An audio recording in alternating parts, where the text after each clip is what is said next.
Hello everyone, welcome back to my another mini vlog. আজকে যে দিনটার ভিডিও তোমাদের সঙ্গে শেয়ার করব, এই দিনটা আমাদের কাছে খুবই স্পেশাল ছিল। কারণ আমাদের পরিবারে যোগ হতে যাচ্ছে এরকম একজন নতুন মানুষের সাথে আমরা প্রথমবার দেখা করতে যাচ্ছিলাম। সেই জন্য প্রিপারেশনটাও তো একটু তোড়জোড়ভাবেই নিতে হয়। সেজন্য আমি দুপুরবেলাতেই ভালোভাবে সাজগোজ করে নিয়েছিলাম। আর সেদিনকে দাদা আমাদের সবাইকে বাইরে ট্রিট দিতে নিয়ে যাচ্ছিল। এই কুর্তিটাও আমাকে তার আগের দিনকেই কিনে দিয়েছিল ঘুরতে যাব বলে। এই কানের দুলটা লাস্ট যে মেলায় মায়ের সাথে ঘুরতে গিয়েছিলাম সেই মেলাতে মা আমাকে কিনে দিয়েছিল।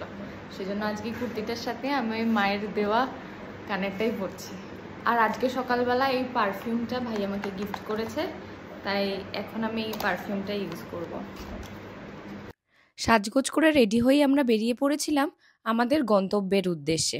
এবার তোমাদেরকে জানাই যে কার সাথে দেখা করতে আমরা সেদিনকে গিয়েছিলাম। আমাদের দাদা খুব শীঘ্রই বিবাহ বন্ধনে আবদ্ধ হতে চলেছে।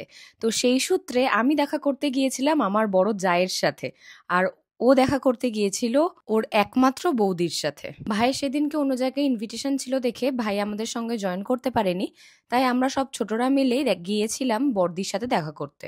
আর এই রেস্টুরেন্টের অ্যাম্বিয়েন্সও ছিল বেশ ভালোই, পরিবার নিয়ে যাওয়ার জন্য একদম ঠিকঠাক জায়গা। এরপর আস্তে আস্তে আমরা সবাই এক জায়গায় বসে পড়লাম এবং সবাই মিলে গল্পগুজব করা শুরু করলাম। যেহেতু এটা আমাদের ফার্স্ট মিট ছিল, সেজন্য প্রচুর গল্প ছিল আমাদের সবার মধ্যেই। তো সেইগুলোই আমরা সবাই মিলে গল্পগুজব করছিলাম, আর তার সাথে আমাদের সবার পছন্দের খাবার সব অর্ডার দেওয়া হচ্ছিল। আর দাদা শুধু একটাই কথা আমাদের বলেছিল, কোনো চিন্তা নেই, তোদের যেটা পছন্দ সেটাই তোরা অর্ডার দে।